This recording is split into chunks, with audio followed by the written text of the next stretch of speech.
Praise the lord. యేసునామమే జయము. మన రక్షకుడు, మన విమోచకుడు అయిన యేసుక్రీస్తు అతి పరిశుద్ధమైన నామంలో అందరికీ వందనాలు. చిన్న ప్రార్థన ద్వారా ఉదయకాల వాక్య భాగం ధ్యానించుకుందాము. పరిశుద్ధుడ మహాగణుడు అనే దేవ యేసయ్య సర్వాధికారి, ఆయన మీకే వేలాది వందనములు తెలియజేస్తున్నాను తండ్రి.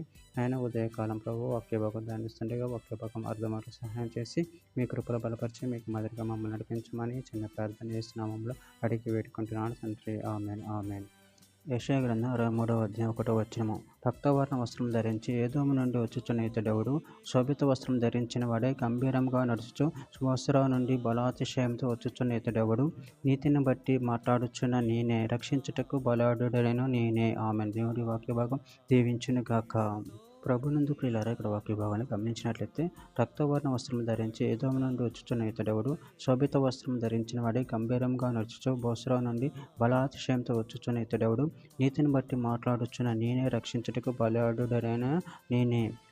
అదేవిధంగా వాక్య భాగంలో గమనించినట్లయితే, ప్రకటన గ్రంథం 19వ అధ్యాయం 13వ వచనం, రక్తంతో ముంచబడిన వస్త్రం ఆయన ధరించుకుని ఉండెను, మరియు దేవుని వాక్యము అను నామము ఆయనకు పెట్టబడి ఉన్నది. కీర్తన గ్రంథం 45వ అధ్యాయం 3-4 వచనంలో, సూర్యుడా నీ కత్తి మొలను కట్టుకొనుము, నీ తేజస్సును నీ ప్రభావమును ధరించుకొనుము, సత్యమును నీ వినయముతో కూడిన నీతిని స్థాపించుటకు నీ ప్రభావం ధరించుకొని వాహనమెక్కి బయలుదేరుము, నీ దక్షిణ హస్తం భీకరమైన వాటిని జరిగించుటకు నీకు నేర్పును. ప్రకటన గ్రంథం 11వ అధ్యాయం 17వ వచనం, వర్తమాన భూతకాలములో ఉంటూ దేవుడు అయిన ప్రభువా సర్వాధికారి, నీవు నీ మహాబలమును స్వీకరించి ఏలుచున్నావు గనుక మేము నీకు కృతజ్ఞతాస్తుతులు చెల్లించుచున్నాము.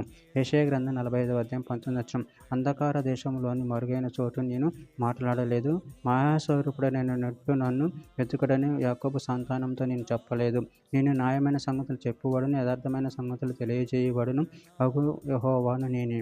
యెషయా గ్రంథం 45వ అధ్యాయం 23వ వచనం, నా ఎదుట ప్రతి మోకాలు వంగుననియు ప్రతి నాలుక నా తోడని ప్రమాణము చేయుననియు నేను నా పేరిట ప్రమాణము చేసి ఉన్నాను.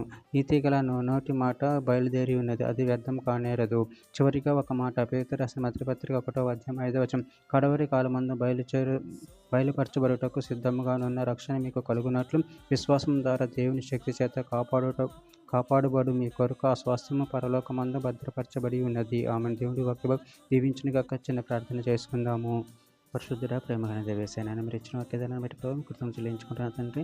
నాయన నీతి న్యాయమును పెట్టి మాట్లాడే దేవుడు మీరేమన్నారు ప్రభు. నాయన మేము మీ అందు భయభక్తులు కలిగి నీ ఆజ్ఞలు కలిగి నీ చిత్తం నెరవేర్చేవారంగా నీ కృపలో బలపరిచి మమ్మల్ని ఆశీర్వదించండి తండ్రి. మీకు మహిమకరంగా జీవించే శక్తిని అనుగ్రహించమని చిన్న ప్రార్థన యేసు నామములో అడిగి పెట్టుకుంటున్నాను తండ్రి. Amen, amen.